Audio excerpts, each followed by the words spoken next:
Good afternoon, everyone. Ladies and gentlemen, brothers and sisters in Islam, Assalamu alaikum. May peace be upon all of you that are present here today. I would like to welcome you on behalf of the Islamic Society of University of East Anglia. Before we begin the discussion today, I would like to call upon Brother Wahid Hamad, who will be reciting a chapter from the Quran entitled Al-Ahzab, and on the PowerPoint you'll have the translation. Thank you.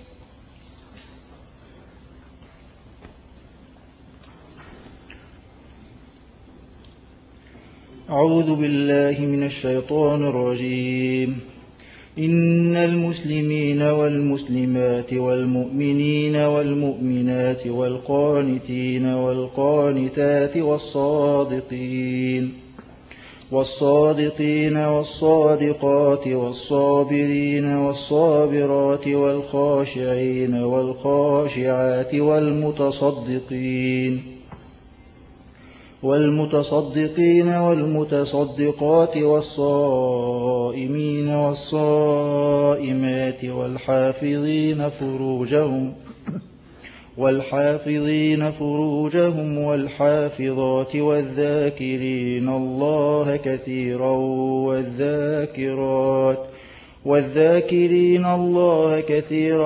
والذاكرات أعد الله لهم مغفرة وأجرا عظيما وما كان لمؤمن ولا مؤمنة إذا قضى الله ورسوله أمرا أن يكون لهم الخيرة من أمرهم ومن يعص الله ورسوله فقد ضل ضلالا مبينا.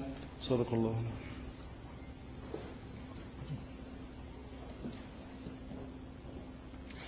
Thank you very much for that. Before we begin this talk, I would just like to point out the exits at various points of the room in case there's a mishap. And please could you all kindly switch off your mobile phones. Thank you. Okay, so if we can begin. Today we have the pleasure of having Brother Shabir Ally, who has come all the way from Toronto, Canada. First, I will go into giving a brief introduction about the speaker himself. Mr. Shabir Ally, as I have already mentioned, is from Canada, where he currently resides with his family. He is the president of the Islamic Information and Dawah Center International, based in Toronto. The gentleman has served for many years as an imam and a public speaker for Islam, and appears as a regular guest on a weekly television broadcast in Canada, and has represented Islam in many interfaith dialogues and debates. The subject of this evening's lecture, Women in Islam. As you know, the topic is hotly debated amongst Muslims and non-Muslims alike. Media portrayal of Muslim women has mostly been negative and has led to wrong assumptions about the status of women in Islam. This has led to much confusion, but does Islam really oppress women? Well, the issue is complex, where other factors predominate and exert a stronger influence, and are mistakenly termed Islamic and blown up by the media, all in the name of Islam. The status of women in Islam is a noble one, and Islam is very thorough in addressing the rights of women. Hopefully, talk shall be addressing this. The contents of this lecture are the comparison of women in Islamic scriptures and that of other religious texts. The lecture will be for an hour or so, and then we will open up the floor for a question and answer session. So without further ado, I would like to ask Brother Shabir Ally to take up the stage. Thank you.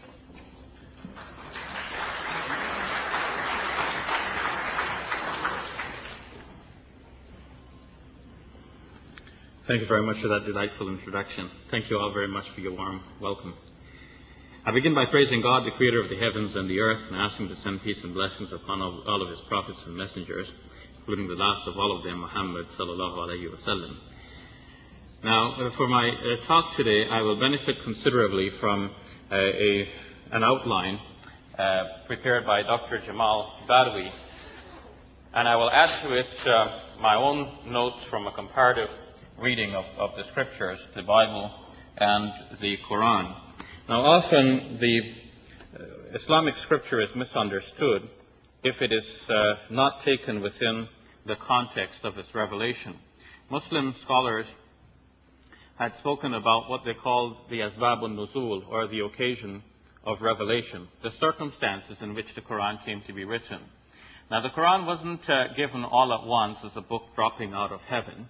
It was revealed to a certain individual, to the Prophet Muhammad, who lived in Arabia some 1400 years ago. He was born in the year 570.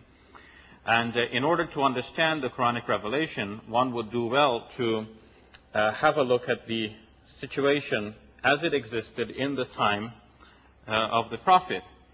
Now, Muslim scholars were quite aware of the need to understand the Quran based on the circumstances of revelation. And they looked at reports which said that a certain verse of the Quran was revealed with reference to a certain person or to a certain incident that occurred in the lifetime of the Prophet Muhammad, peace be upon him.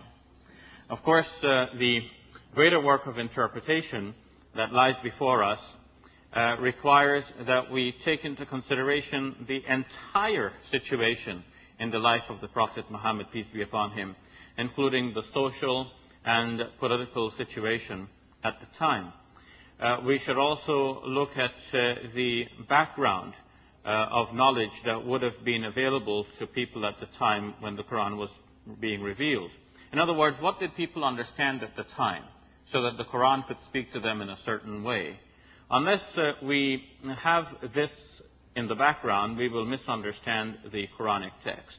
So I hope that in this lecture I will add to the discussion about women in Islam the background scriptural knowledge that was available to people at the time when the Quran was being revealed. To get more deeply into that, to not sound theoretical, I will give you an illustration. In the Quran it says, يَسْأَلُونَكَ عَنِ الْمَحِيضِ. They ask you concerning menstruation. Now, apparently people were coming to the Prophet Muhammad and asking him about menstruation. And then a rule is given about menstruation in the Quran, in Surah 2, verse number 223. So now, one reading this for the first time, coming from a Western background, may be surprised. Why are people asking about menstruation? A Christian may not be aware of anyone going up to a priest and asking about menstruation.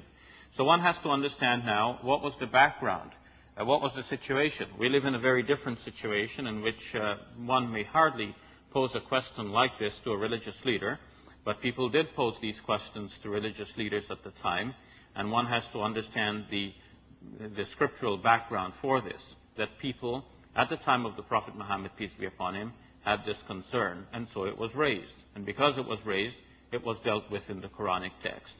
So in this way, I will first of all try to give you a brief, broad outline of the Quranic position regarding women, and then we will look comparatively at the scriptures that were available prior to the Quran to show how the previous scriptures dealt with issues, and more importantly, how the Quran in fact chalks out ways in which the position of women might be improved. Let's begin with creation. Or to follow Dr. Badawi's outline very quickly, I will give it to you the way he has presented it, and then I will make some brief comments. Now, first, in terms of creation, we find that men and women are presented in the Quran as having the same spiritual nature. In Surah 4, for example, the Quran tells us that we should reverence our Lord, and at the same time, we should also reverence the wombs that bore us. So human beings are all created from a male and a female. That is emphasized again in Surah 7, verse number 89. And it's also in Surah 49, in verses number 11 to 13. In terms of the initial creation, we find that men and women are created and mentioned simultaneously in the Quran. It is not in the Quran that God created the man first and then in hindsight created the woman. In fact, in Surah 4, verse number 1, where creation is spoken about, the mention of the first soul to be created is mentioned in such a way that one immediately thinks of the feminine. Because it says in Surah 4, you should fear God who created you, and then you should also reverence the wombs. But the creation is mentioned such that it says that God created you from nafsin wahida, from a single soul. And nafs in the Arabic language is in fact grammatically feminine. Doesn't mean that the subject referred to is feminine, but grammatically in the Arabic language, words are either masculine or feminine. We do not have this in English, so it may not be so easy to appreciate unless we think back to our peculiar usages where we might refer to a country as she, for example. So we have retained some aspect of that grammatical use, but generally we don't. In English, thing is he, she, or it, reflecting actual genders of the objects so designated. But in the Arabic language, a word is grammatically masculine or grammatically feminine, and while that may have something to do with the nature of the objects referred to, often it does not. The human soul is referred to in the grammatical feminine, and it is interesting that God says we created you from a single soul, and then from it, its mate, and from the two of them, scattered you into multitudes of men and women. And so right from the idea of creation, we have that men and women are spiritually counterparts. We find also that in the description of the creation that God breathes his breath into human beings, or something of his soul, something of his ruh, his spirit, and there is nothing in the Quran that would suggest that women do not also have this spirit. Spiritually, we see that men and women then are counterparts, and both are promised the rewards for their good deeds. You've found from the recitation at the beginning, from Surah 33, that men and women are mentioned together in the same breath. Now that is an unusual verse in the Quran, and again there is a reference to a certain occasion of revelation. One of the wives of the Prophet Muhammad, Salma, approached him with this question. She said that it is obvious that the Quran is addressing men all of the time. So what about women? And that verse of the Quran establishes that in fact all of the promises of the Quran, while apparently given in the male gender reference, is in fact applicable to both men and women. Again, we have the grammatical use here in Arabic that a crowd would be addressed using the male plural. But that, of course, includes everyone, whether male or female. So if we say Muslimun, which is the Muslim plural, that includes all Muslims, men and women. Whereas there is a word for Muslim women, Muslimat, but that is not how the crowd is addressed according to the conventions of the language. So here we see, too, that the Quran is using the conventions of the language of the time, but at the same time, we should pay attention to where the Quran is chalking out new directions. So men and women then have both equal responsibility before God to do well in life, to excel in all areas, and to report back to God on the Day of Judgment. A woman then is not spiritually deficient in any way according to the Quranic text, and men and women are both shouldered with equal responsibility, though their roles might be slightly different. The roles of men and women in terms of the Islamic sphere should be understood. For example, men are required to leave everything that they're doing and rush off to the Friday prayers.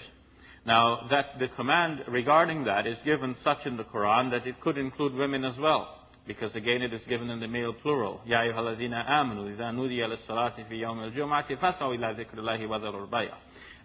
O believers, when the call for prayer is given on Friday, hasten to the remembrance of God and leave off trade.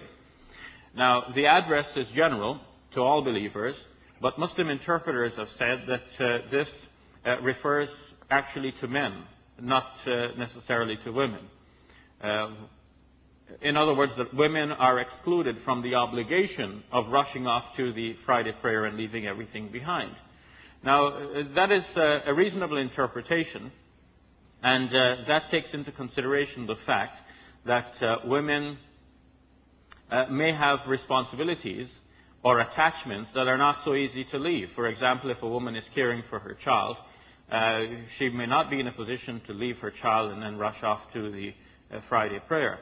So she may if she wants to, but she does not have to. So we have rules like this in the Islamic law and from the Quranic text that takes into consideration some inherent physiological and emotional differences between men and women, but nothing that speaks to injustice between men and women. In fact, the laws are all intended to be fair and just to both parties, while at the same time recognizing the uniqueness of both men and women. Now, in terms of economics, women are in fact in the full right to have their own property. The Quran recognizes that right, and in fact both men and women are encouraged to spend out of their own property in the way of God. They're encouraged to give charity, and that of course reflects the fact that they have this inherent right to own property. In fact, when women get married, according to the laws of the Quran, the women are to be given what is called a dowry. Now, in some cultures, the dowry is paid to the groom getting married, and so it becomes profitable for a man to get married. But in the Quranic perspective, the dowry is given to the woman. It is a gift given to her in exchange for the fact that in entering the marriage, she is sacrificing some of her own liberty in a way, her own opportunities for earning elsewhere, and she's now devoting herself in a way to her family. And this requires some compensation and also some security.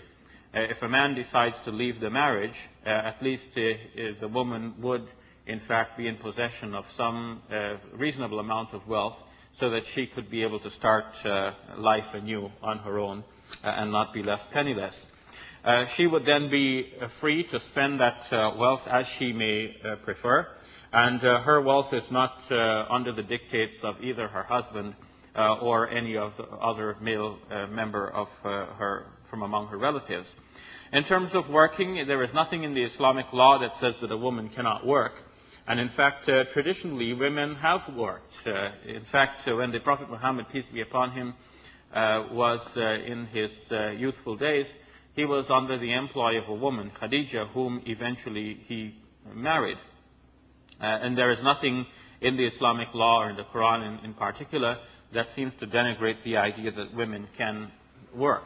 And in traditional Muslim societies, women have worked, usually in a family business or in a family farm, and no one said that anything of this sort is prohibited. In terms of the social aspect, women, of course, may be daughters, they may be wives, they may be sisters. As a daughter, the woman or the child, the girl, has the right to life, which is something that may sound strange now, but in fact in Arabian society at the time when the Quran was being revealed, this right was not quite recognized. And even today we find in some parts of the world with the availability of ultrasound testing and the ability to determine the sex of the fetus before birth, we find that sometimes girls are being aborted because of the preference in certain cultures for boys. Now, in the Arabian culture at the time, this preference was prevalent, and we can understand why people may have had this preference. In tribal societies where people went to war at the drop of a hat, it was necessary to have strong warriors who might defend the tribe, and so boys were prized because they would become the warriors at the time. But the Quran wanted to institute a new way of dealing with things. Whereas babies were being killed, female infants, the Quran said that people who killed their female infants will be brought to justice on the Day of Judgment. And in fact, they are prohibited from doing that according to the Quranic text. So whereas women were viewed with low esteem at the time of the Quranic revelation, the Quran obviously is raising the status of women by this single provision. Now, as a sister, of course, a woman is to be respected and should be cared for by her male relatives as well if she does not have any means of looking after herself.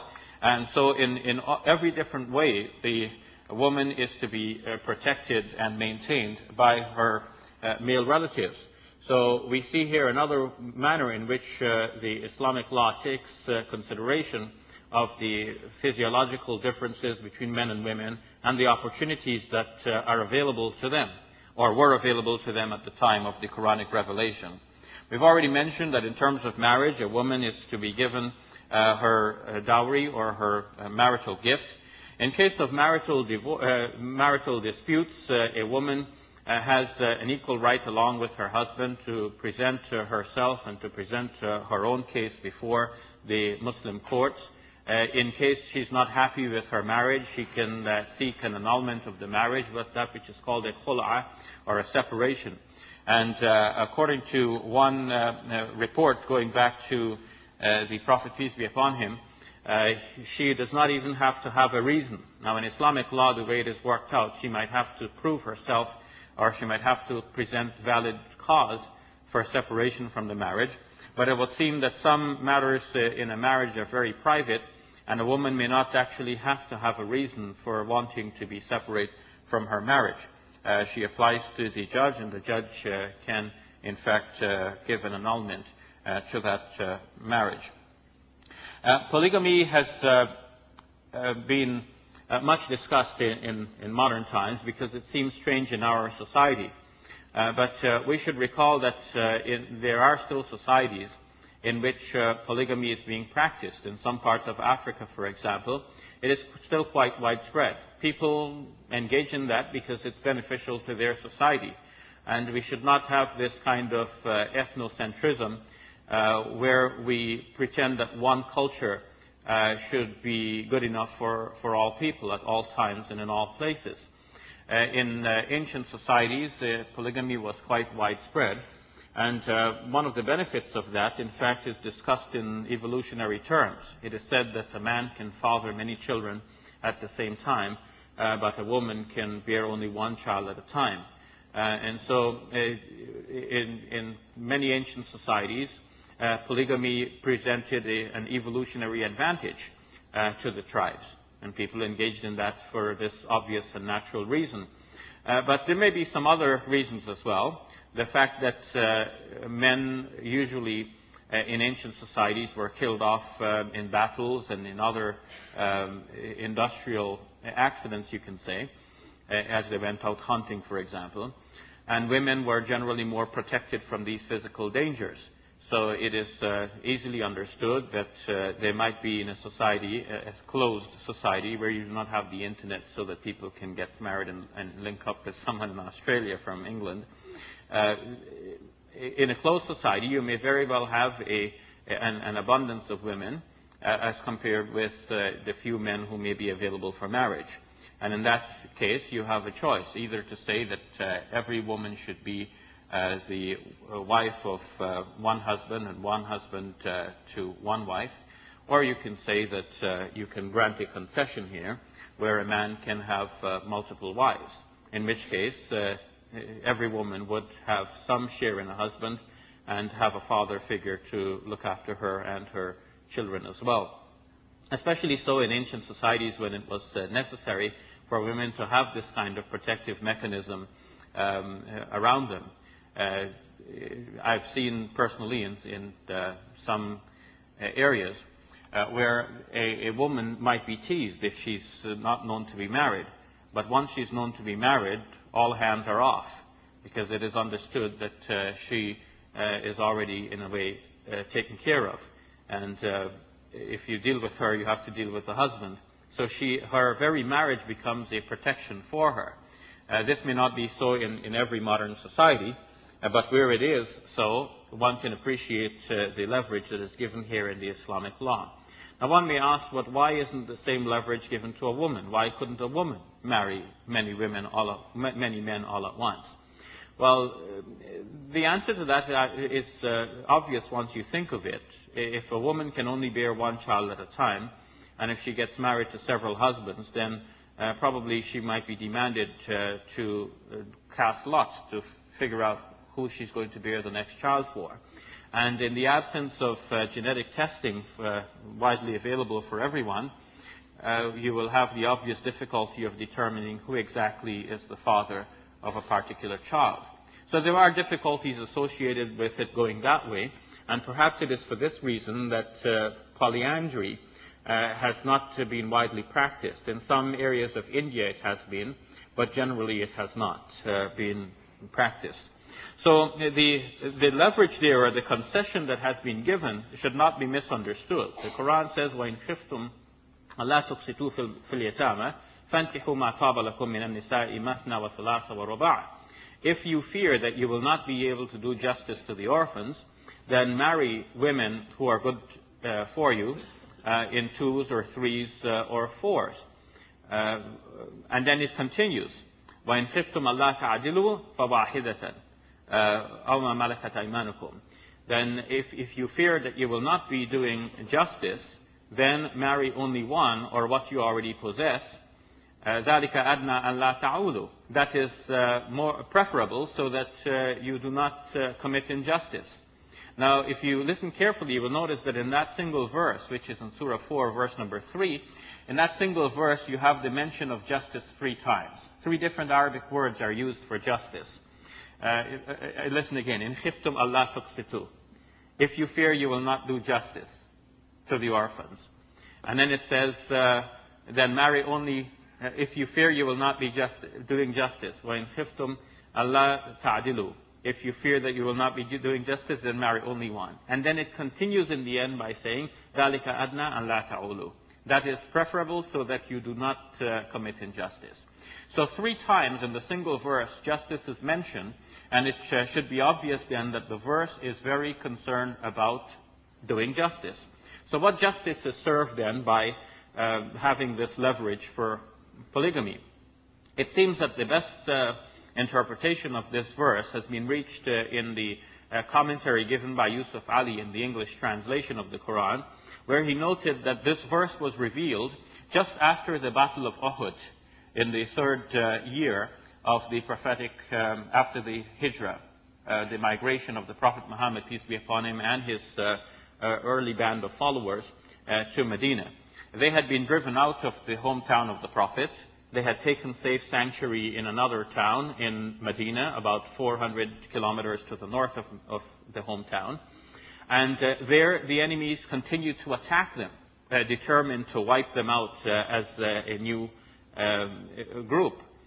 The Muslims then had to go forward in self-defense and protect themselves as a viable new group in the environment.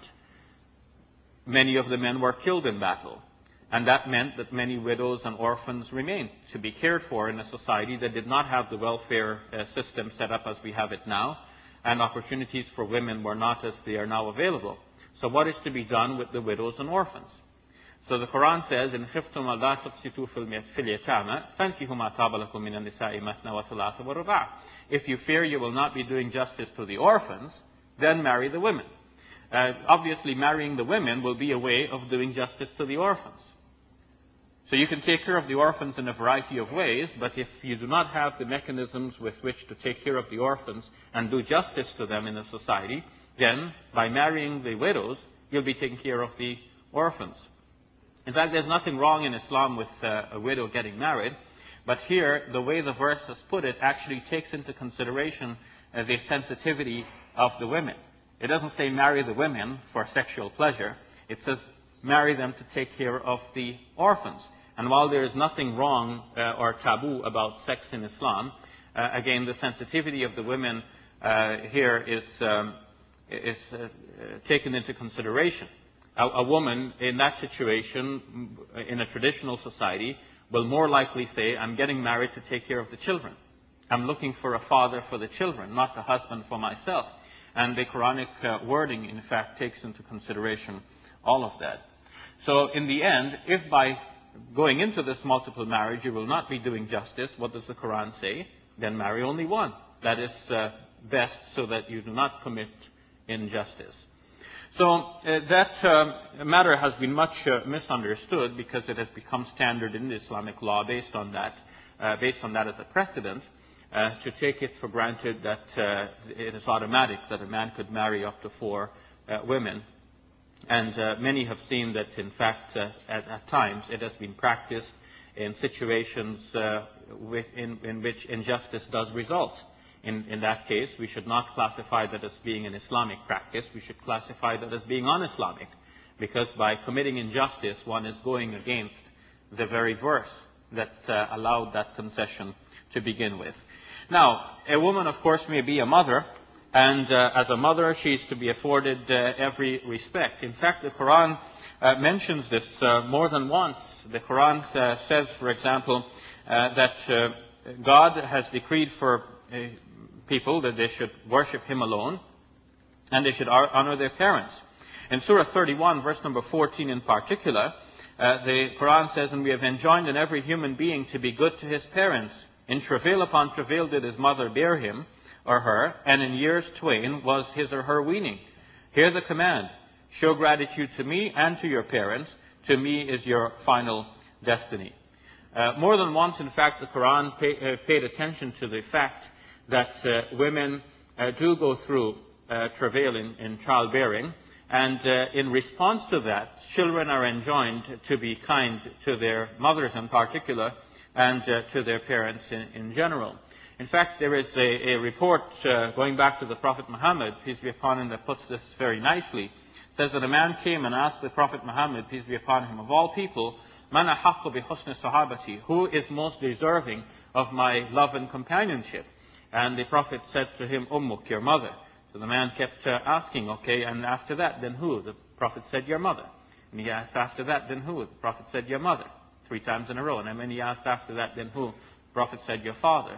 Which seems to indicate that if you were to divide up your time and your love and your companionship and affection and all of that, 3/4 belongs to the mother and 1/4 to the father. Sorry guys, but that's how it is. Because of course, what the mother has done is often overlooked, and in traditional patriarchal societies, credit would have been given mainly to the father. But again, the Quran is setting up a new way of looking at things. It is interesting that as a sister in faith in general, there is a report attributed to the Prophet, peace be upon him, where he said that women are the twin halves of men, which establishes the degree of equality that is given in the Islamic context for men and women. Now, in the legal sphere, it has often been asked whether women have the same rights as men. And this question arises in particular reference to a verse in the Quran which seems to prescribe that in a certain situation there should be 2 women to witness where 1 man might have been sufficient. And people therefore ask, in reference to this, does this mean that a woman is only worth half of a man? And the answer to that is no. What the Quran says in Surah Al-Baqarah, Surah 2, and verse number 284, is that if a transaction is entered into when people are on a journey or something like this, and they are going to enter into a loan agreement, they should witness that agreement, put it in writing, and have witnesses. And the usual situation was that you have 2 male witnesses, and that's just because of the nature of the society at the time. You would normally call 2 male witnesses. But if there are no 2 male witnesses, then you can have 1 male witness and 2 females. But why 2 females? It says in the Quran, أَن تَدِلَّ إِحْدَاهُمَا فَتُذَكِّرَ إِحْدَاهُمَا الْأُخْرَى. So that if one of them should forget the matter or lose the cognizance of that, or miss something, then the other one will remind her. So, in fact, if we look at the wording carefully, it doesn't say that both have to give witness. It says that if one of them forgets, the other one will remind her. which obviously means that they work together as a team. One of them will give the witness, and the other is there as a backup. Now, it is interesting that some modern studies have been done on some of the slight differences that do exist between men and women. And of course, the differences do not mean inequality. It just means that we're all special in our own ways. Some of these studies have been published in books recently. For example, a book by Anne Moir, M-O-I-R, entitled Brain Sex. Now, it's not what it sounds like. It's just talking about the difference between the male and female brains and the way they're actually internally constructed, and what differences this means for the behavior of men and women. And more popularly, I've seen recently in the public bookshops are books by Barbara Pease, P-E-A-S-E. For example, a book entitled Why Men Don't Listen and Women Can't Read Maps. Again, what these scholars are pointing out are some inherent differences that should be understood. Dr. John Gray is famous for his men are from Mars and women are from Venus. In fact, he is also teaching us how to interact with each other so that we do not create more misunderstandings, but in fact we understand each other. Men and women are in fact different in their own unique ways, and this should be understood. Dr. John Gray, for example, points out that if a man comes home from work and a woman comes home from work, they're both in a similar situation, but the two will react very differently. The man needs time out for himself. He needs to relax and he needs to just chill out. But the woman needs to talk. So,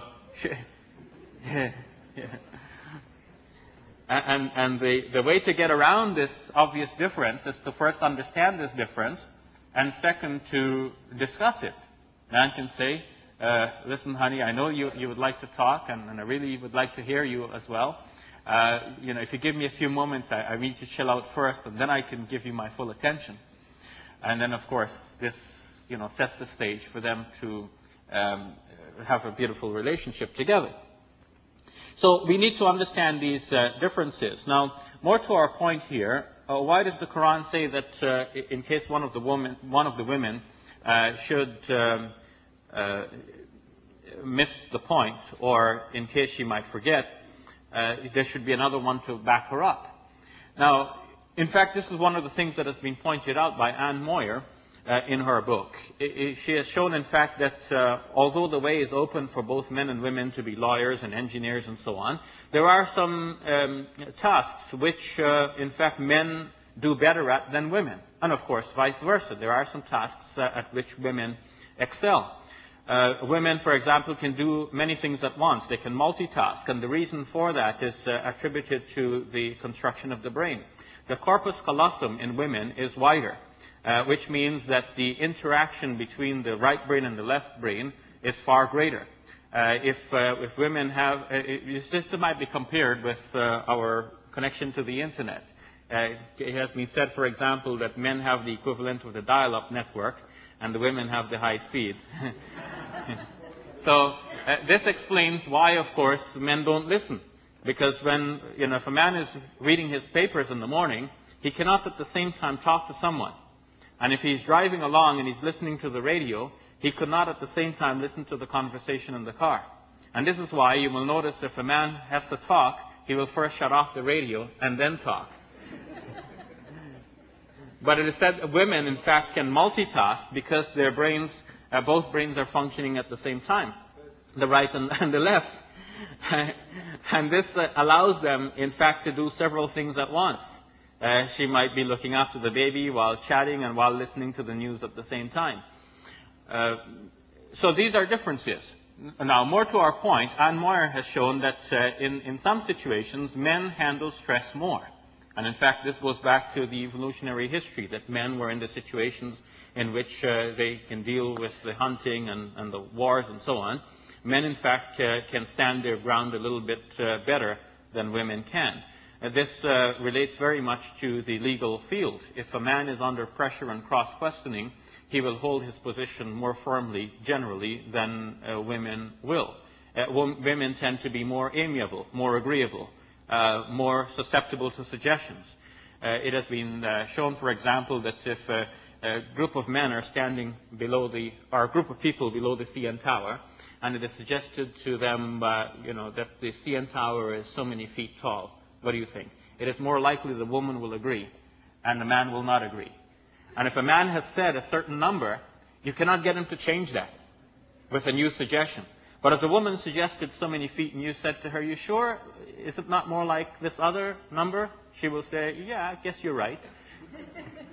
And so women tend to be more amiable, and that, of course, is good for both persons to have these differences in personalities. For one thing, we cannot all be the same.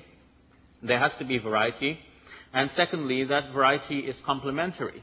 So in a family, for example, if you have one tough one and one strong one, in my own family, I'm the weak one, and my wife is the tough one.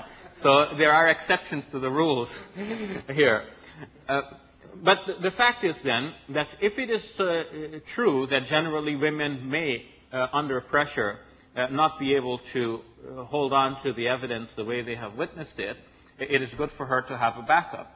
Moreover, it has been shown, especially in Islamic settings where women tend to be more traditional, that women prefer to work in teams.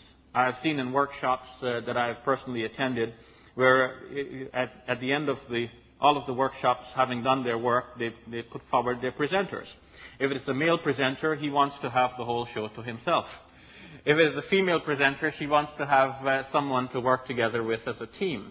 So women in general are better team players, because men like to be in control and take things over, but women like to work in teams. It seems then that it is in reference to this particular psychological need that the Quran has specified that in the case of two male witnesses that's done, and in the case two male witnesses are not available, then you have one man and two women. So that if one of the women should bend under pressure, the other one will remind her of what they had witnessed together. This also takes into consideration the nature of the society at the time. It was a man's world. Men did all of the outdoor activities, and women generally took care of the family. It doesn't have to be like that, but the Quran is just describing it the way it is and giving rules that would have been practicable at the time. It is left now to Muslim commentators to work out how do these rules, once framed with an ancient society in mind, would now apply to our new and changing environment. And in fact, this is nothing new in the Islamic law. This is something that is being done all of the time. Now, in participation in social and political life, we see that there is nothing, again, that hinders women. In the time of the Prophet Muhammad, peace be upon him, women were consulted in a variety of ways. There are occasions when women came forward and spoke publicly. I've made reference to the opening verses that were recited here. And the fact that this was prompted from the suggestion of one of the wives of the Prophet Muhammad, Salma, when she asked about this. We see on occasion that Salma, in fact, offered useful guidance to the Prophet Muhammad himself. When, for example, having concluded the Treaty of Hudaybiyah, the Muslims were in confusion. How could the Prophet Muhammad have agreed to such a treaty, which seems to be giving it all over to the enemy just for the sake of buying peace? Why should we not go to war instead? And moreover, the Muslims were preparing to offer the pilgrimage, to make the pilgrimage to Mecca. And they had with them the sacrificial animals. The whole thing seemed to be quite unfair to Muslims. And it appeared to them that the Prophet Muhammad was selling them out. Because how could he agree to a deal like that, which gave everything to the enemy just for the sake of peace? And we have the sacrificial animals with us, and we're in the pilgrim's garb. We should complete the pilgrimage. We should just simply force our way in. But the Prophet Muhammad had made the deal, and he now notices the confusion, and he doesn't know what precisely to do over this disarray in his following. And his wife, Salma, suggested to him that he should just simply lead by example. He should offer the sacrifice there on the spot and remove his pilgrim's garb, and that will set the stage for everyone to follow. And in fact, that was a beautiful suggestion, because that's exactly what happened. So it shows that women can be consulted and are very much part of the political process. When it was necessary to appoint a caliph following the death of the Caliph Omar, a public consultation was put into progress, and women, of course, were part of that public consultation as to who exactly should be the next appointed ruler of the Muslims. So there's nothing that says that a woman cannot be a leader. Traditionally, women have not been, because traditionally women have not been very important in public society. But there is nothing in the Islamic legislation that says that a woman cannot be a leader. In fact, Ja'far al-Tabari, the great commentator and historian, commentator of the Quran and the writer of the Tariq, for the history of the Islamic societies, has held the view that a woman is not debarred from any public office.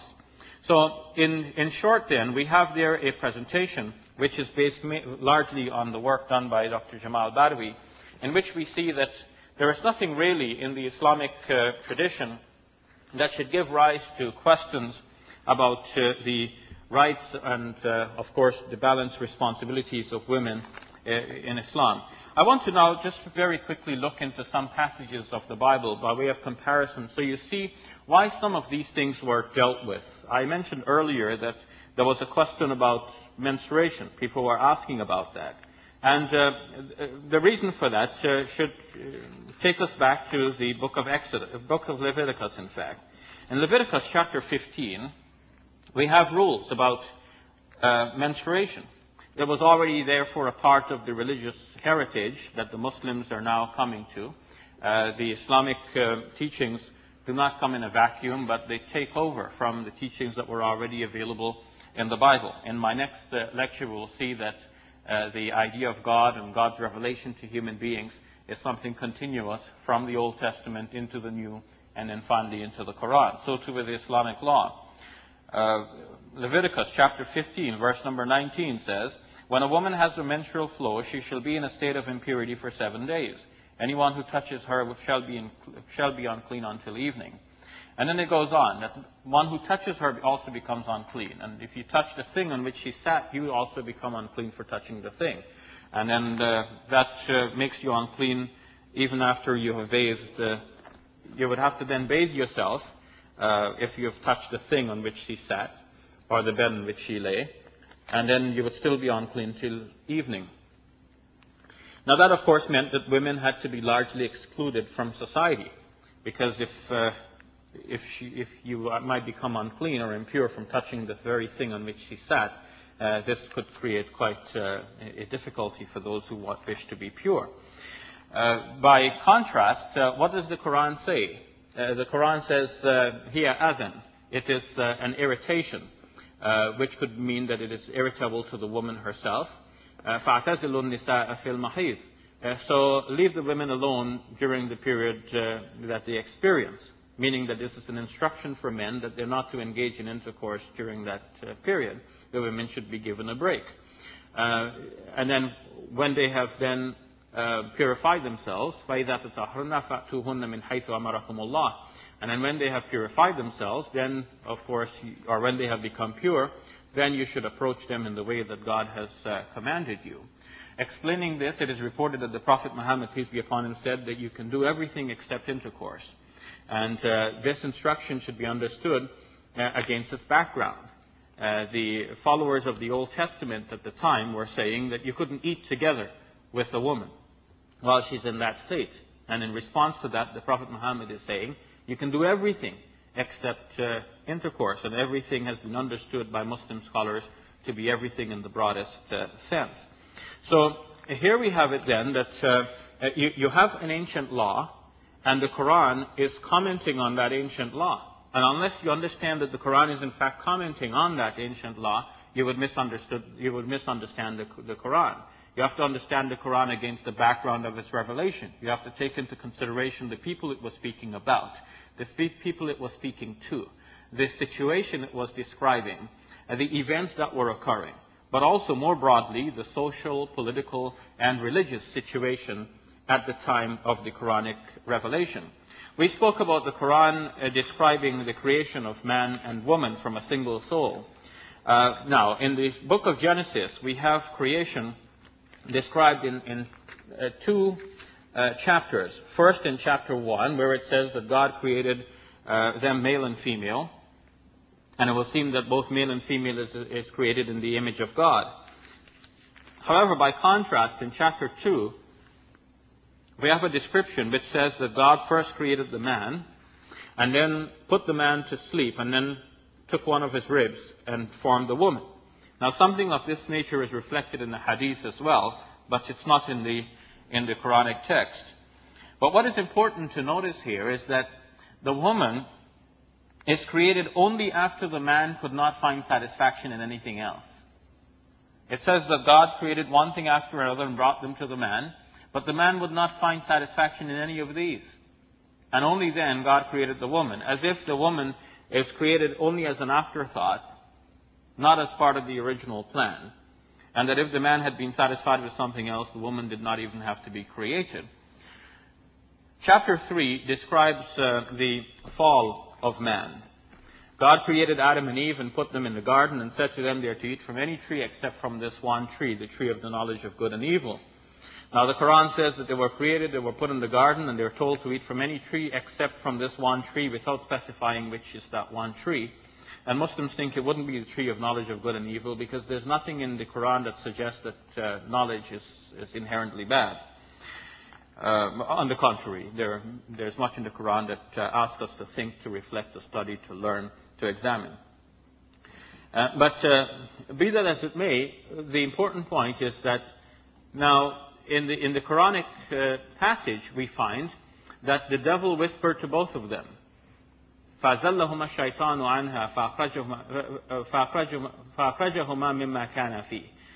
But Satan caused them to slip from that in which they were, and caused them to be expelled from that garden. So it is them, the two of them. In fact, in one place in the Quran, Adam is specifically said to be disobedient. فَعَصَىٰ آدَمَ رَبُّهُ. Adam disobeyed his Lord. That's in Surah 20, verse number 119. فَعَصَىٰ آدَمُ رَبَّهُ. Adam disobeyed his Lord. But there is nothing in the Quran which says that Eve specifically disobeyed. So there are passages that said that two of them listened to the devil and they got out of the garden. And there is this one passage that says that Adam specifically disobeyed his Lord. By contrast, in the book of Genesis in chapter 3, and I'm not mentioning this in any way to show that there's anything wrong with the Bible or anything like this. We learn things by comparison and contrast. The Bible is a very good book, and I have great respect for it, and great respect for the people who follow it. In fact, the Quran tells us that God has placed love in the hearts of those who follow Jesus. And that is obviously a way of calling upon Muslims to develop the same sort of love and amiableness that our Christian friends have. So mutual respect should be maintained, but at the same time we need to understand the point. We need to understand what the Quran is referring to. What is the background? What is the religious context in which the Quran is speaking? So Genesis chapter 3 says that when God put them in the garden and told them to eat from any tree except from the one tree, the serpent, being the most clever of all of the animals, came and suggested to the woman that she should eat from the tree. And she ate from it and she found that it was good. And then she brought that to her husband and gave it to him, and he also ate. So this story became then a paradigm to establish for later followers that in fact the woman is the gateway of the devil.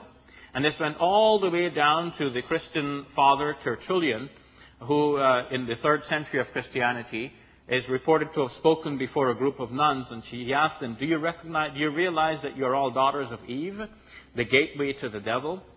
That door through which he entered and approached the one who was unapproachable otherwise. So Adam is great, Eve causes his downfall. Now, it says further that when God came walking in the garden and asking, did they eat from the tree, then Adam confessed. But Adam didn't take responsibility. He said, the woman you gave here to be with me, she gave me the fruit and she caused me to eat it. And then God put a curse on Adam, saying that he will have to eat bread by the sweat of his brow. So he'll have some hard work to do. But he also put a curse on the woman. To the woman he said, Genesis chapter 3, verse 16, I will intensify the pangs of your childbearing. In pain shall you bring forth children. Yet your urge shall be for your husband, and he shall be your master.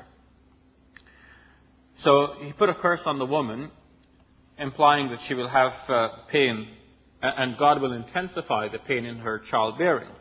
Now we have seen that the childbearing in the Quran has not been seen in the same light. Childbearing in the Quran is seen as a reason for children to be thankful and dutiful towards their mothers. But up until the Middle Ages, the idea that the pain in childbearing was a curse from God predominated, so that when medications were invented to ease the pain from operations in general and from childbearing specifically, this was resisted in the church, because it was thought that if you ease the pain of childbearing, you are actually reversing the curse. You're actually going against the wishes of God, because God wishes for women to have this, and you're actually relieving it. So you're going against the wishes of God. It took some time for people to get accustomed to the idea that they can use pain relief during childbirth. Now, stories are told in both the Quran and the Bible. And the stories that are told in the Quran, when compared with the same story as related in the Bible, sometimes show some very important and significant improvements. And one who is not studied in comparative religion will have missed all of these points about the Quranic text. There are subtle differences in the stories, the way they are related in the Quran. Let me give you an example of that. Now, the Quran tells us that Abraham was quite old when he received the news of the birth of a child. And it took him a while to register that, to see that this will be so. And the story is told also of his wife being there in the background and noticing the angels. Surah 11, verse number 70 says, but when he saw their hands, the hands of the angels, when he saw their hands went not towards the meal, he felt some mistrust of them and conceived a fear of them. They said, fear not, we have been sent against the people of Lot. And his wife was standing there, and she laughed. But we gave her glad tidings of Ishaq, that is of Isaac, and after Ishaq of Yaqub, of Jacob. She said in astonishment, woe to me! Shall I bear a child while I am an old woman? And here is my husband, an old man? Verily, this is a strange thing. They said, do you wonder at the decree of Allah? The mercy of Allah and His blessings be on you, O family of Abraham. Surely Allah is all praiseworthy, all glorious. Then when the fear had gone away from the mind of Abraham, and the glad tidings had reached him, he began to plead with us for the people of Lot. Now in that story, Sarah laughed. But it is after she laughed that she is given the news about the child to be born. So her laughter seems to be related to the verse that was mentioned before that. The angels came in human form. They sat with Abraham. Abraham presented food to them, but they wouldn't eat. And Abraham was afraid. Who are these people? Why are they not eating? And then they told him who they were. And it seems like this element of surprise is what caused Sarah to laugh. And then she's finally given the news about the birth of her child. Now, by contrast, we find in the book of Genesis that she's given the news as well. And that when she's given the news, she laughs specifically because of the news. Now, the news was not given to her directly, but it was given to Abraham. And when the news is given to Abraham and she overhears it, she laughs at the very news. And then Abraham confronts her and says to her, you laughed. She said, no. He said, no, you did laugh. So she turns out to be a liar. Genesis chapter 18, starting with verse number 11. Now Abraham and Sarah were old, advanced in years, and Sarah had stopped her womanly periods. So Sarah laughed to herself and said, now that I am so withered and my husband is so old, am I still to have sexual pleasure? But the Lord said to Abraham, why did Sarah laugh and say, shall I really bear a child, old as I am? Is anything too marvelous for the Lord to do? At the appointed time, about this time next year, I will return to you and Sarah will have a son. Because she was afraid, Sarah dissembled, saying, I didn't laugh. But he said, yes, you did. So the news about Sarah having a child is not given to her directly in the Bible. It's given to her indirectly. Well, it's given to her husband. Sarah will have a child. She hears it, and she laughs. And now God is asking Abraham, why is Sarah laughing? So Abraham confronts her. She says, I didn't laugh. He says, yes, you did. So this story, the way it is put in the Bible, highlights a certain theme that we find running throughout many of the stories in the Bible. The stories show, one after another, that women, like Eve, are deceptive. They get their men into trouble. We'll see that especially so in the story of Samson and Delilah. That they basically cannot be trusted. Now, that idea seems to run into the New Testament as well.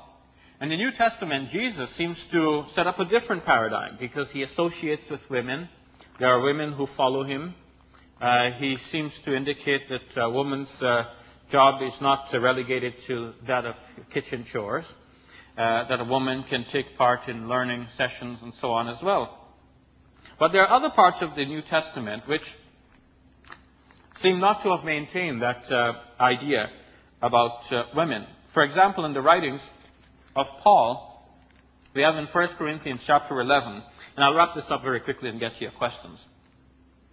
1 Corinthians chapter 11 tells us something about the relationship between men and women.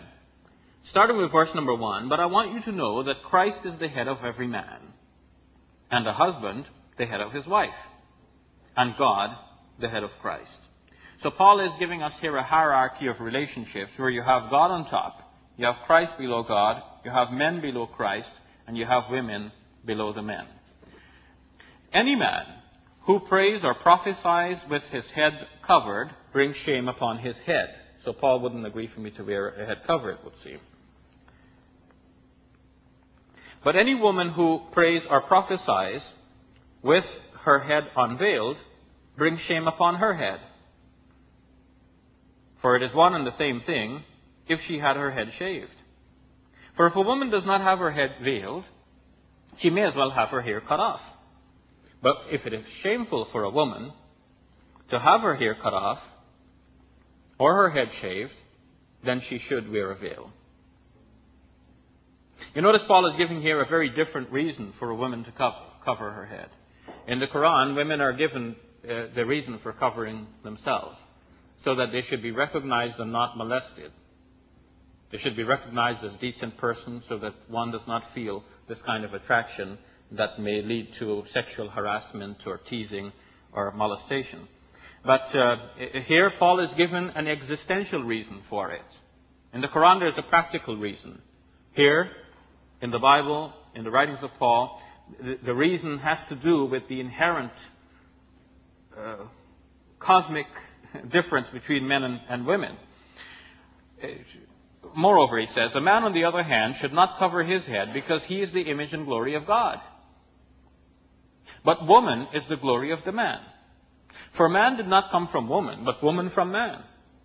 Nor was man created for woman, but woman for man. Remember the book of Genesis about the creation. For this reason, a woman should have a sign of authority on her head, because of the angels. Now, what does it mean, because of the angels?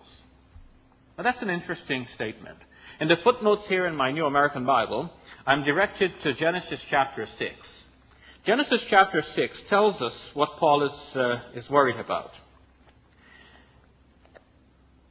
Chapter 6, verse 1. When men began to multiply on earth, and daughters were born to them, the sons of heaven saw how beautiful the daughters of man were. And so they took for wives as many of them as they chose.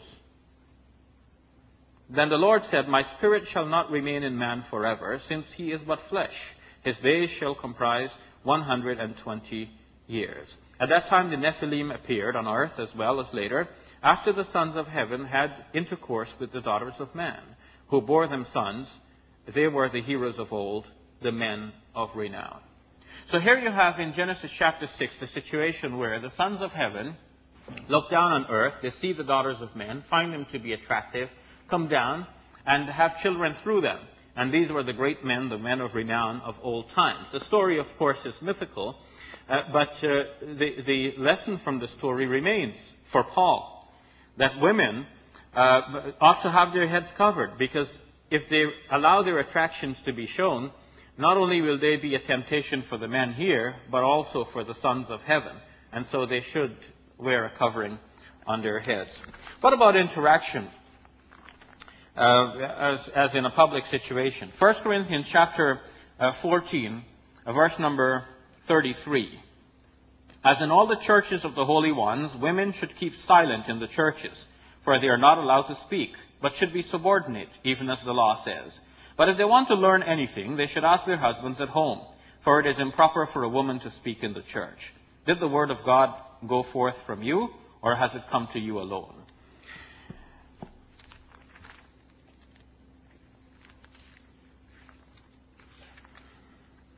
In 1 Timothy chapter 2, verse number 8.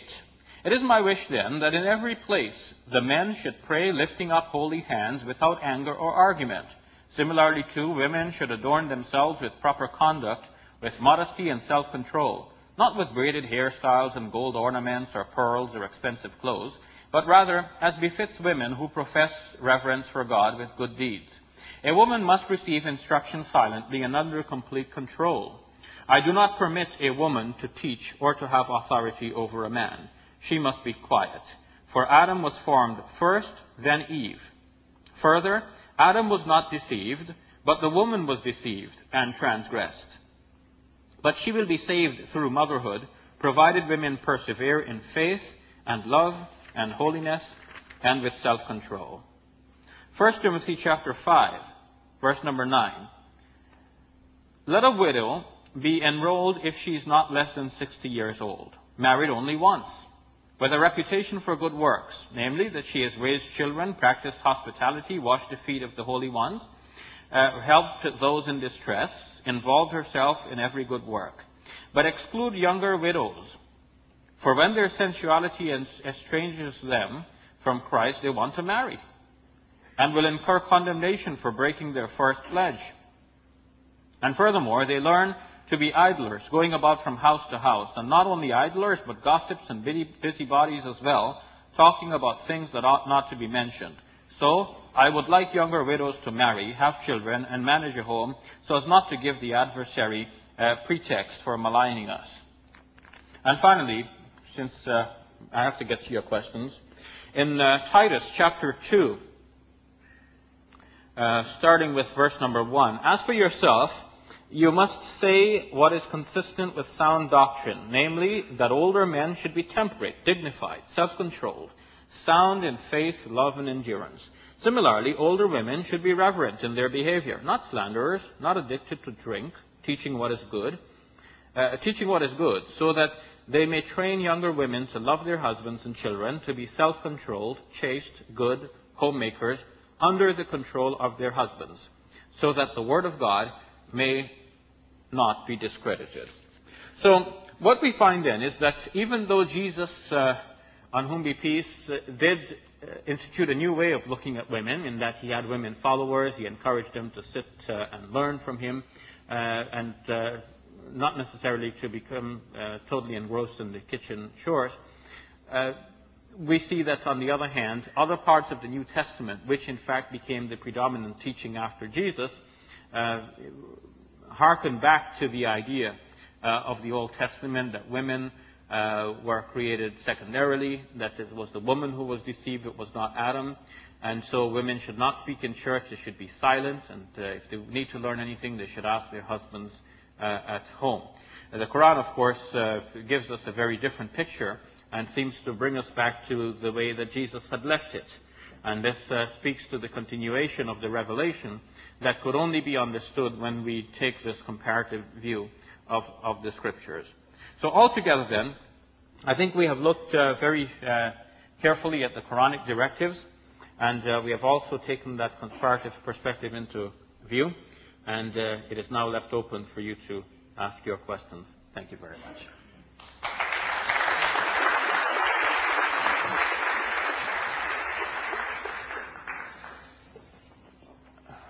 Thank you very much. Thoroughly enjoyed that. If we could open up the floor for your questions, please. There should be pieces of paper passing around, and a mic will be going up as well. So.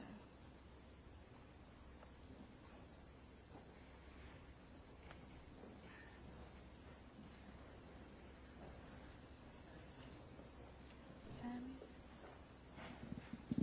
Sure. Do I need to be here? Yeah, you will decide who asks. Am I okay to speak? Yeah. Sorry. Okay. I actually came here with a bit of an interest in modern-day reality of Islam. It's very interesting to hear about the sort of Islamic teachings that or your interpretation of Islamic teachings, but more so the way women are actually portrayed, or like I've spent time in Muslim countries, and from how you've actually described everything to me, I rarely actually see that situation existing, if that makes any sense at all. As in, you say that under Islamic law, a female can annul a marriage. Sociologically, that's rarely possible, surely. It's said as a huge disgrace to a family, for instance. Can I just have your opinion on such things? I didn't understand the last part of your question, that for a woman to what? You said yourself that for a woman to annul a marriage in the Quran, it says that that's totally plausible, that there's no restriction to that if she's not happy within the marriage. I just mean it's very rare that situation would ever arise because there's sociological restrictions placed upon her. Yes. Your question highlights the fact that in Muslim societies, some of the ideals I've presented are hardly practiced.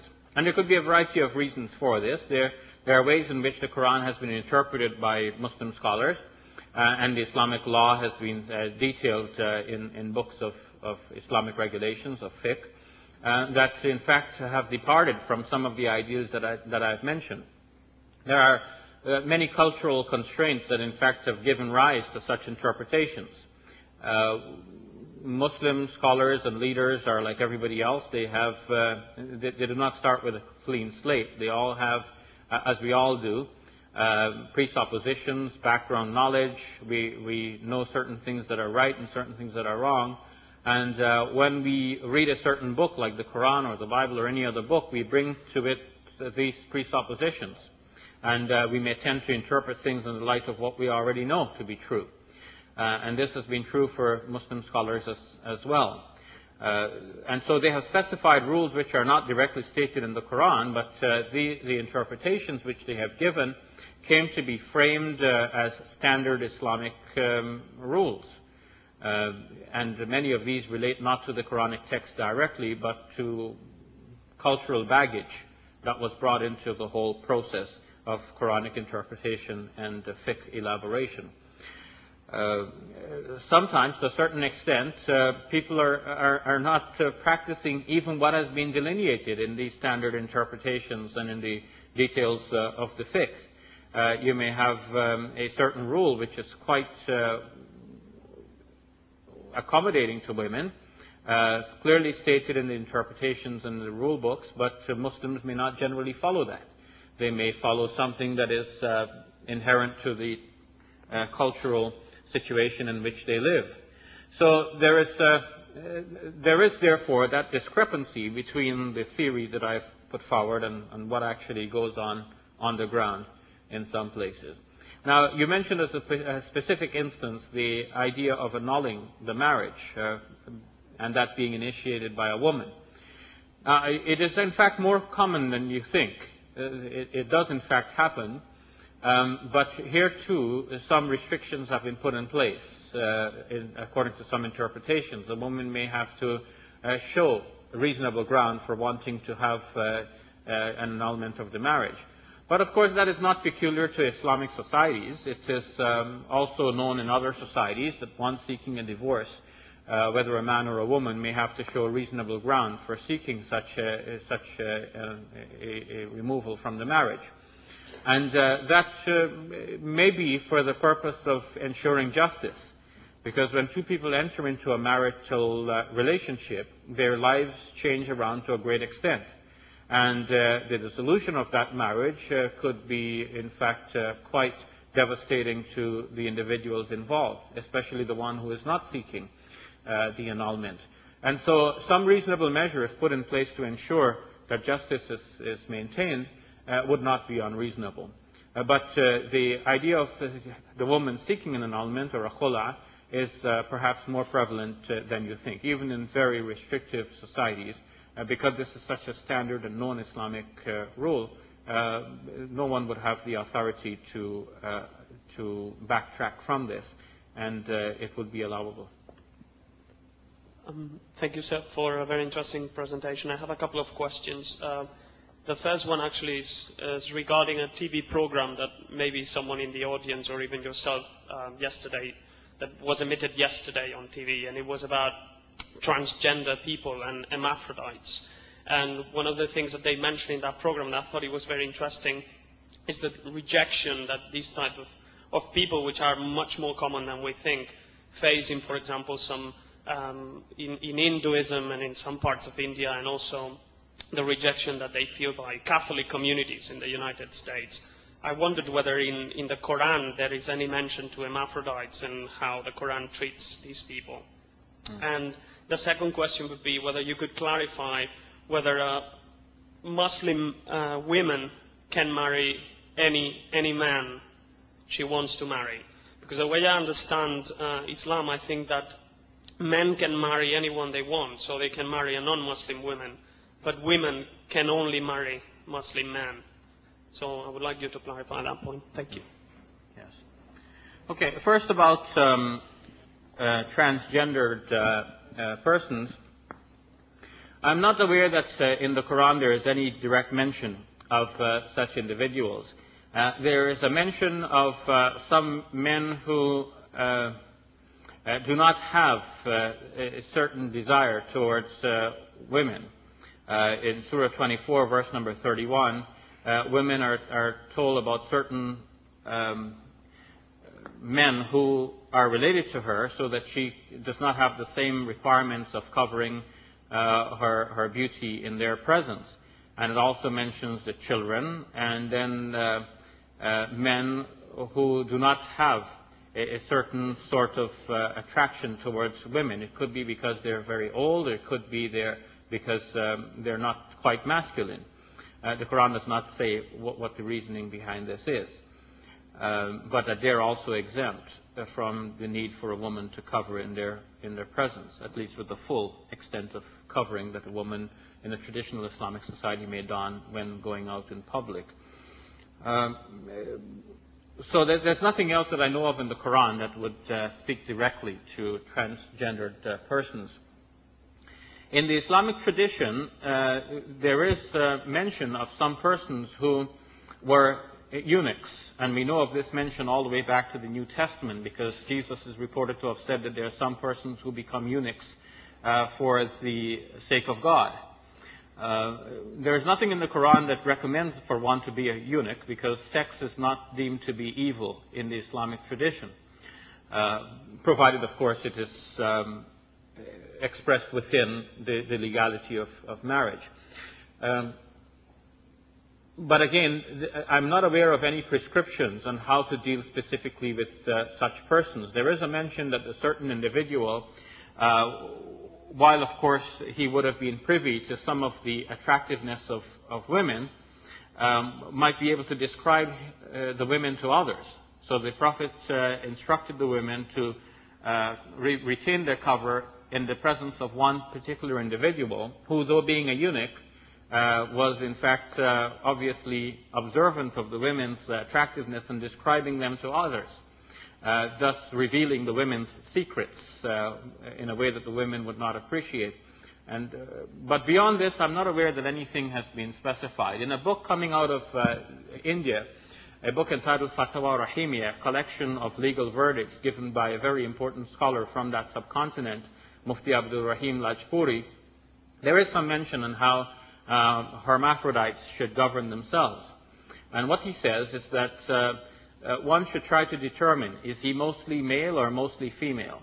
And then govern oneself accordingly based on that kind of demarcation. But of course, that is the way this scholar looked at it, and he's not alive now to be aware of our advances in knowledge regarding people who are transgendered. It remains, I believe, for people of all religions to work out, including Islamic scholars, how persons who are transgendered will be governed by the existing rules, and how to make sure that their individual rights are taken care of, and that they feel integrated in the society and not be isolated because of their own physical makeup, which obviously is beyond their control. In general, we know from the Islamic principles that a person is not to be blamed for that which is beyond their control.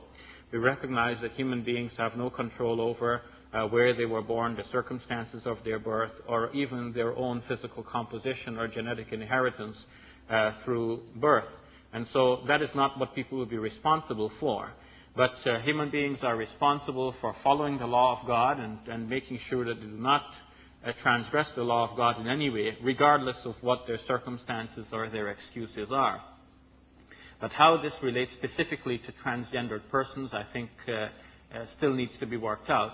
And saying simplistically that one should determine if he's mostly male or female may not actually cut much ground in the case of persons who may find themselves quite undecided. Because there are two issues involved. One is the physical appearance of the individual, and the other is the person's psychology and emotions. And in fact, sometimes there could be a mismatch between the two things. So all of these need to be studied, and rules need to be specified regarding these, not for the purpose of inventing new rules, but for the purpose of showing how the existing rules would apply to persons who apparently were not directly discussed in the framing of those rules. Oh, and what was the second question? The second question was why Muslim men can marry any Okay, I got you, I recall, yes. So, if it seems that the way the traditional Islamic laws have been worked out, a man could marry women from the people of the book. Not just any women, but women who are Jewish, women from the Jewish or Christian communities. But it does not seem to work the other way. Now, this rule is traceable to a certain statement in the Quranic text where it says that you should not marry the polytheists. لا تنكحوا المشركات حتى يؤمن. Do not marry the polytheistic women until they believe. And the mirror side of that says, وَلَا تُنْكِحُوا الْمُشْرِكِينَ حَتَّى يُؤْمِنُوا. And do not give your daughters in marriage to the pagans until they believe. Now, many have seen this as a reference that would include what we call the people of the book as well, but it seems doubtful that this is so, because the people of the book are specifically called people of the book in the Quran. And whereas some of the beliefs of Christians have been sidelined in the Quran, and Muslims would think intrinsically that these beliefs are also polytheistic beliefs, that is not how they have been called in the Quran itself. The Quran has a special term for the pagans at the time. They are called mushrikeen, or polytheists, and a special term for the Jews and Christians at the time. They're called people of the book. But nevertheless, the Islamic law has been worked out like this, that men can marry from among the people of the book, but women cannot marry from among the people of the book. Now, that was a very reasonable law nevertheless, because what Muslim scholars saw was that at the time, men usually had the balance of power. And if Muslim men married women who were close to Muslims in faith, meaning women from the Jewish and Christian communities, and the Muslim men would then be allowed to practice their faith and continue with their religion, and they would impart that same faith to their children. Now, since every community protected its own, just like British laws will be framed with British citizens in mind to make sure that British citizens do have the kinds of rights and privileges that they deserve, and that other citizens are citizens of other countries who are visiting or otherwise residing here temporarily may not have all of the same rights and privileges as British citizens will have. In a similar way, the Muslim societies frame their laws to make sure that Muslim citizens will have the kinds of rights that they deserve in their own societies. So naturally, when men had the balance of power, and it would be ensured that men in a marriage with Jews or Christians would still retain their power and their ability to maintain their religion and impart that on their children, when all of that would be maintained, they saw no harm in this sort of marriage. But they saw harm in the other sort if a woman were to marry someone from outside of the faith. Because again, when the power is not with her, she might be pressured to leave her faith, which is considered to be the dearest and most cherished possession of a Muslim, to have this faith. And moreover, she will not have control on the faith of her children. It's more likely that her children will be following the religion of the father. At least that is how things were. Now, if things change, Muslim scholars may look at it, and if they understand the verse of the Quran to not refer to people of the book, well, then there is a scope for Muslim scholars to tell us how, in a new situation, the verse may apply. But as it is, this is the standard rule, and this is the reasoning behind that rule. In order to protect women, it's not to be imbalanced or to be unfair or unjust, but in fact to make sure that Muslim women in an Islamic society will not be given off in marriage into a new society, probably into a very different tribe, where she might lose connections with her own people, and where she might lose the kind of support that would normally be given in an extended family, where she might be pressured to leave her faith, and where she will not have any control over the faith of her children. She may not be able to teach her children her own faith, but rather her children may be subjected to another faith. So with all of these considerations in mind, the law was so worked out that a man could marry, a Muslim man could marry a Jewess or a Christian lady, but it was not so that the woman could marry from outside of the faith. Can I say something else? But then this confuses me a lot, because it seems God is giving more importance to the question of power struggle. And it's also assuming that in a relationship between a man and a woman, the woman is actually weaker, because it's a man who's going to impose on her what to believe. So it's not giving an individual identity that can make decisions on her own, whether she wants to keep her family or whether she wants to keep her beliefs.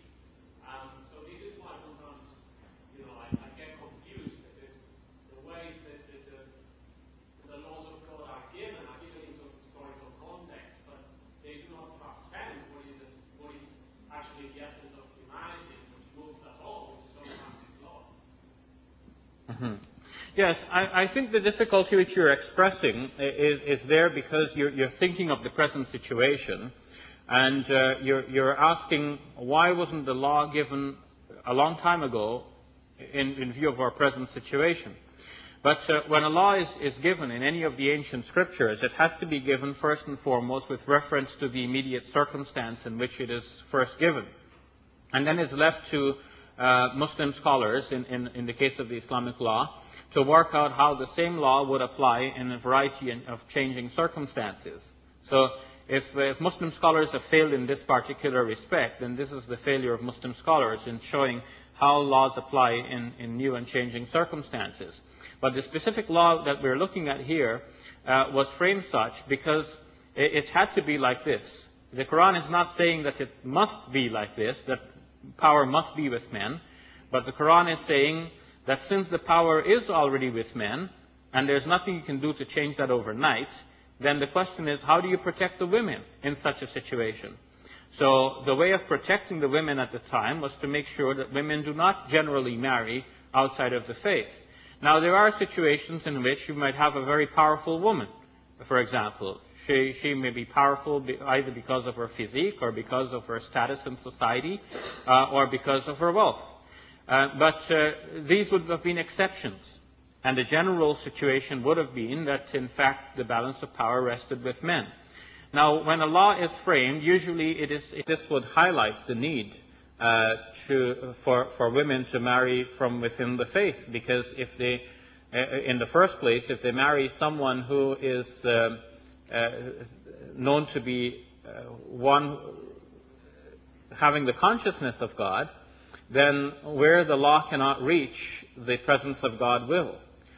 Much of the Islamic law just simply stops short and asks the Muslims to just simply fear God, because there is so much that could go on indoors that the law would not reach, and that it's left to the human conscience and the fear of God and the understanding of God's presence to do the rest. Women should, of course, take responsibility for themselves as well, as much as is possible. And we should not always assume that women will be weak and men will be powerful. In fact, our situation is changing. Our social world is going through one revolution after another.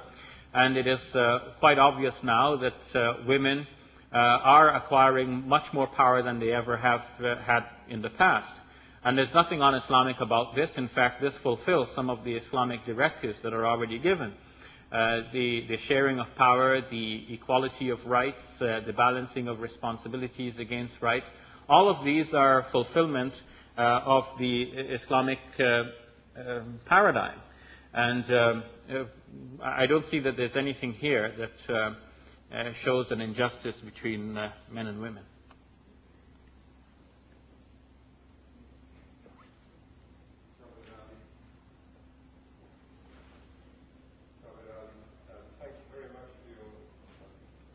Very interesting. Assalamu alaikum.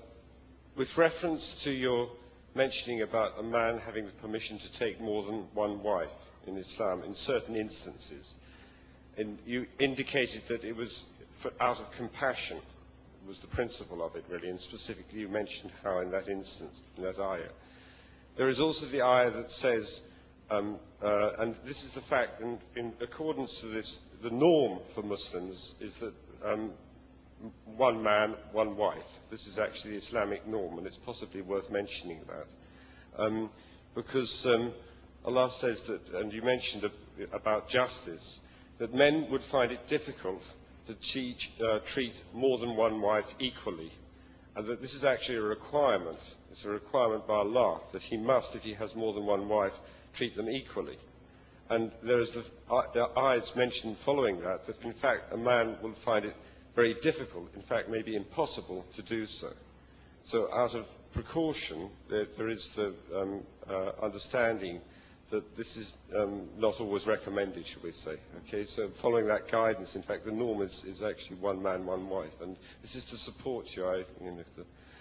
The second, possibly very briefly, is just to say the great reverence held in Islam for women. The Prophet Muhammad, peace and blessings be upon him, said, "You may take half my religion." So it's not only the woman as a woman in her right as a woman, but you may take half my religion from Aisha, who was, may Allah be pleased with her, who was his second wife, just to understand the status that he granted women.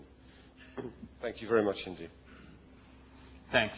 Now, indeed, as you have mentioned, there's a verse in the Quran in Surah 4, verses number 128 to 129, which speaks about being just to wives. And it says that you will not be able to do justice among wives as much as you desire to do so. And it is reported in this context that the Prophet Muhammad, peace be upon him, himself felt the same difficulty. Because whereas he could try and treat his wives all in the same way, he could not control his emotions. Naturally, he might love one more than the other. And that shows that a polygamous situation is a very difficult one, even for the husband, and especially for a Muslim husband, because he's enjoined to do justice, and it becomes so very difficult to do justice when your emotions are indicating something different. You love one person more than the other, but you have to treat them both the same. It's not a very easy thing to do. Now, you have understood that this verse seems to cancel the idea of marrying multiple, but I don't see this verse as doing that, because the verse number 3, which says marry 2 and 3 and 4, it says if you fear that you will not be able to do justice, which could mean do justice to the situation or do justice to the women themselves. But there's a difference between doing justice to them and doing justice between them. So by understanding this difference, we can see that there is a possibility that a man could have multiple wives and do justice to them, meaning that if he is able to afford to maintain them well enough, if he has the physical ability to satisfy all of them, if he is able to spend time with their children and be a good father to all of these children. Of course, this is very difficult, and most men here will feel they do not have this capacity to do all of this. But if someone does, then this is his responsibility before God, and he should be warned in advance that, in fact, it is a very difficult thing to maintain. And Muslim scholars have said that if a person does not maintain justice between his wives, which is the most difficult part of all of it, then he will end up on the Day of Judgment hanging on one side, showing that he has been imbalanced. So it is not a recommended practice. It is a concession given to take care of certain difficulties which might be noticed in the society. If the difficulties are not there, then one shouldn't invite the difficulties by entering into a polygamous relationship.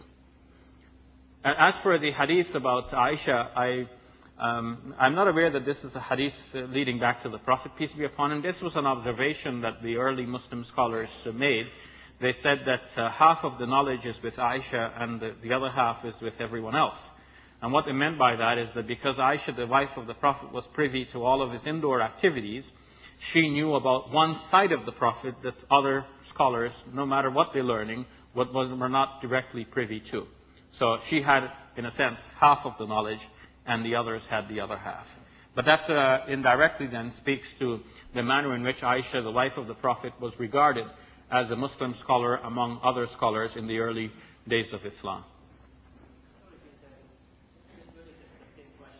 Yeah, I'm sorry, I have to leave it to the person who's controlling the mic. Yeah.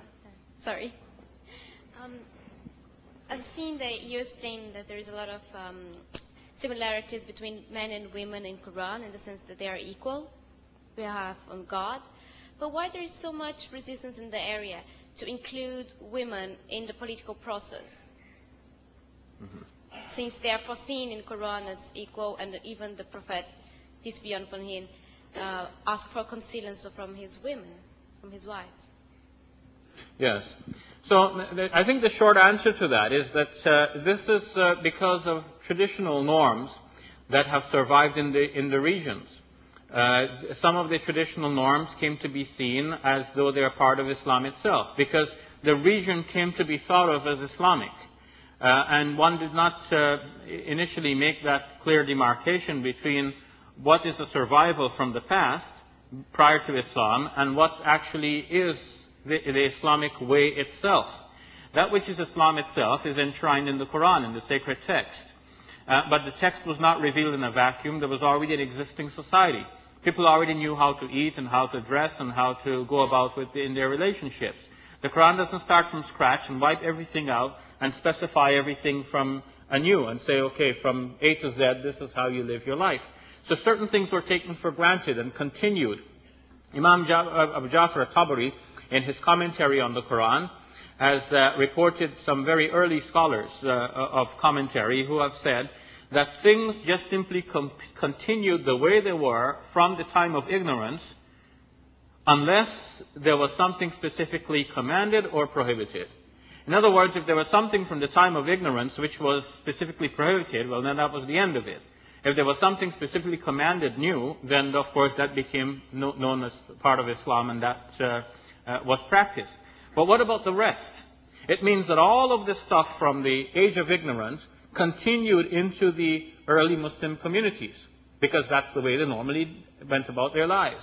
And you cannot change the entire society around overnight. You can only start to institute or initiate some new ways of looking at things and allowing the seeds of progress to be planted so that later on they will blossom and bear fruit.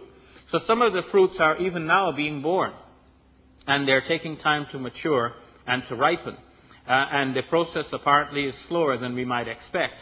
But the direct answer to your question is that some of the resistance to allowing women the rights and privileges already granted in the Quran is due to the cultural baggage that is inherited from the past, and that people just simply associated with Islam because it was in the region in which Islam initially flourished and predominated. Okay, I see hands going up all over the place, but you just decide. Due to the time limitation, can we take 2 more questions from the floor, please? I'll let you decide. Oh yeah. Hello, I wanted to thank you. I found the lecture very interesting. But as you devoted part of your lecture to talk about the Bible, just wanted to say that maybe I didn't think the examples were very fair. And yeah, for example, in Adam and Eve, Adam blamed Eve, but it was his way of trying to get away with it. But in the Bible, Adam is not less blamed than Eve or something.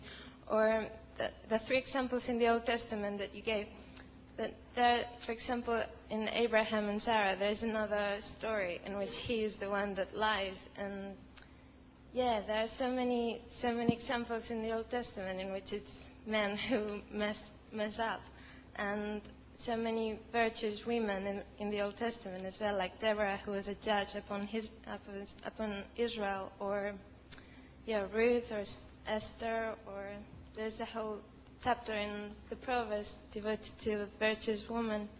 And in the Old Testament it says as well that in Christ there is no more male or female, slave and free, or free man, or women and men, or Jew and Greek, but we're all equal in Christ. And it was just a comment to say that in the Bible the woman is also has also a lot of dignity and equal moral value. Okay, thank you for your comments. Your comments are quite interesting. You have mentioned that the Old Testament does not specifically blame Eve, but in fact I've read a passage from the New Testament which actually says so. It says that the man was not deceived, it was the woman who was deceived. You recall that?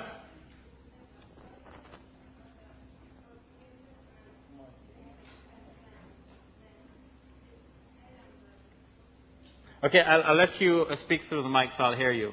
Sorry about that. Yeah, it's when the New Testament talks about this, normally in most cases it's Adam they talk about, and it's like he's the responsible, he's the one that, it's in most of the cases. Yeah, but if you have at least one case which specifically says that she is the one who was deceived and that he was not deceived, then you have to understand the other passages in the light of this one, because this is very clear. So where it is said, for example, that Adam brought sin into the world, you have to add to it that the reason he brought the sin into the world was because he was deceived by the woman. So you have to put them all together. And this is how it is put together, and this is how it is understood. So ultimately the fall of Adam is blamed on the woman. As for some of the Old Testament figures that you have mentioned, of course this is noteworthy, but Deborah, though being a prophet, has made significant mistakes, and so she is not held up as an ideal prophet in the Old Testament. The ideal prophets are the men. Ruth and Esther are given as important persons who did something for their communities, but both of them achieved what they achieved by, if I use a modern term, sleeping their way to the top. And of course, this is not an ideal for women. You mentioned the fact that Abraham does in fact lie on, according to the Bible, 2 separate occasions, and then his son also repeats the same lie. But in terms of the deceptiveness of the women and getting the men into trouble, this is also quite established. So men may lie and cheat and steal and murder and so on. All of that is shown in the Bible. But at the same time, men, as bad as they are being warned against women. And since men retain the control and they're being warned against women, then of course we know how that will affect women over time. The story of Sarah, of course, is still there, and that's what it shows, that in comparison with the man, she is the one who lies. In comparison with Samson, it is Delilah who is beguiling and getting him into trouble and selling away his secrets, so that Samson could accuse the others of plowing with the heifer. And of course, that's how, you know, the woman is referred to as a cow here in this particular place. So I think altogether, the position which I have presented is defensible with reference to the Bible as a whole and with reference to specific passages in the Bible. And again, I didn't mean to say that there's anything here to denigrate the Bible. I believe the Bible is an important book, and it has been important in shaping the lives of so many persons for the better. And so we must speak respectfully of that book. And in fact, Muslim scholars have traditionally spoke very respectfully about the Bible. I mentioned previously the Fatwa Rahimiyya, a collection of Islamic verdicts. And in that book, it is also stated that one should make ablutions before touching the Bible, just like one would make ablutions before touching the Quran. And although this is not a universal rule that one should be in the state of purity before touching the Quran, the fact is that that Muslim scholar took that view, and he took that view also with reference to the Bible, and that shows the degree of respect that Muslims have had for the Bible. But I said in my talk that we need to sometimes understand things by way of comparison and contrast. Not only to understand what the Quran says, but to understand what it doesn't say. And I've tried to look into the Bible to see what it is that the Quran could have said, because a religious book at the time could easily have said that, but the Quran doesn't. And more importantly, to see where the Quran in fact improves upon the way it was in the Bible, by even referring to the same story, but by giving it a different twist and showing something different. So in the biblical story, Sarah lied, and she laughed at God's promise to her. But in the Quranic story, she doesn't laugh at the promise God gives to her. She does laugh, but this is in reference to Abraham's own situation. He is greeted by the angels, they sat before him, he's afraid of them, and then he's told who these are, and the situation is surprising, so she laughs. When she gets the news, she receives it. Abraham takes a while to digest the news. So if anything, it looks like the Quran is setting up a new way of looking at women. In the Bible, it's the woman who deceived Adam. In the Quran, the Satan deceived them both. In the Bible, it is Sarah who laughed. In the Quran, Sarah didn't laugh at that promise. She laughed in a way that is not reprehensible. And when she does get the news, she's at first surprised, but so too is her husband. It takes him a while to digest the news. So I think the Quran is in fact set up a new way of looking at the relationships between men and women. Thank you. As a justification for polygamy and other restrictions for women, for example, the fact that they cannot marry non-Muslim men, you just drew upon the social and economic structure of the ancient societies. I wonder what is the justification for these things today in the modern society. Thank you. Yes.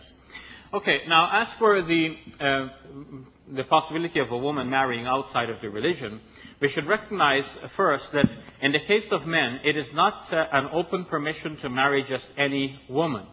It is to marry women from the people of the book. And not just any woman of the people of the book. It says muhsanat, the women who are known to be upright and chaste women. So what the Quran is obviously instituting is that for marriage, compatibility is very important. And compatibility in faith is a very important aspect as well to maintain the longevity of a marriage. And the decency between persons as well is an issue of compatibility. So a Muslim is encouraged then to marry people who are of the same faith and people who share the same level of decency that is recognized in a Muslim community. So now a concession is made in the case of men marrying people of the book because of certain benefits that could come about from such permission. So if we say now, why not give the same concession to a woman, we can also ask the reverse. Why not remove that concession in the case of men, in which case it will be quite balanced. And in fact, many Muslim scholars are going that route of removing the concession in the case of men, because it is seen that in many cases when men marry women from outside of the faith, they have considerable difficulties for them and for their families. It means now that whereas the freedom of religion is guaranteed for the woman in such a marriage, the man might be obligated to drive her to church, for example, and her worship might be inimical to the man's own faith. So he is in fact supporting something that he doesn't actually believe in. But these are the difficulties in such a marriage. And so while this is a permission given, it has never been treated as a recommendation. And in fact, Umar bin al-Khattab, the second caliph of Islam, had actually declared the permission annulled. He said because of the difficulties that are observed in the marriage. And there are many scholars who live by Umar's fatwa or verdict on this. So instead of thinking then, why not give the same permission to women, the Muslim scholars have thought, or many have thought, why not take away that permission from men? And in that case, the situation is balanced, even if they didn't do that for the purpose of balancing the two situations here. And the same thing can be said with regards to polygamy. Instead of asking why not give the same permission to women, we can ask why not take it away from men. Now, of course, we would say that we cannot take it away from men because that is a permission given in the Quran. But then we can ask what are the circumstances in which the Quran has given this permission? And what are the caveats that are given in the Quran itself? What are the conditions and provisions? We can see, first of all, that it was given conditionally, in khiftum Allah tuqsitu fil yatama, if you fear that you will not do justice to the orphans. And then it is provisional. It says, وَإِنْ خِفْتُمْ أَلَّا تَعْدِلُوا فَوَاحِدًا. Provided you can do justice to that situation. If you cannot do justice, then marry only one.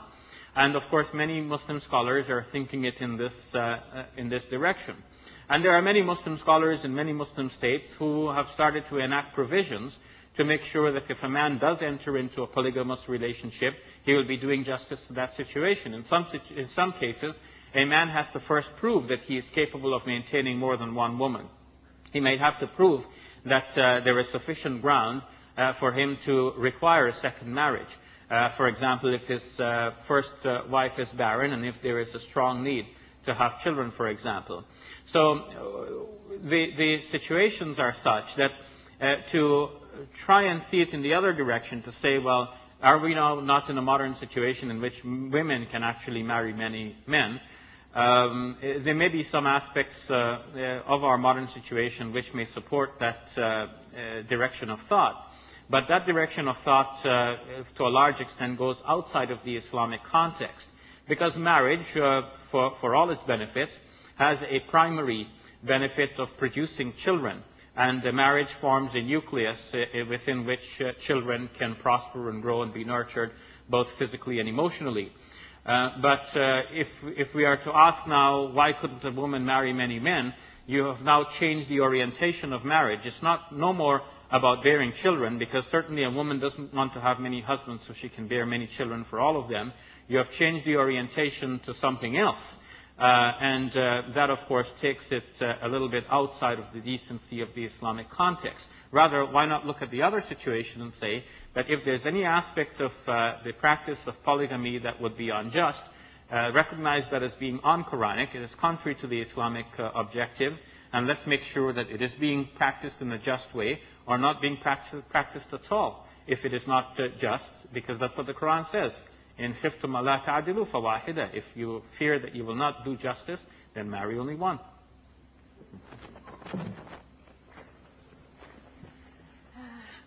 I'd like to give thank you on behalf of all of us here. Please give a nice warm round of applause.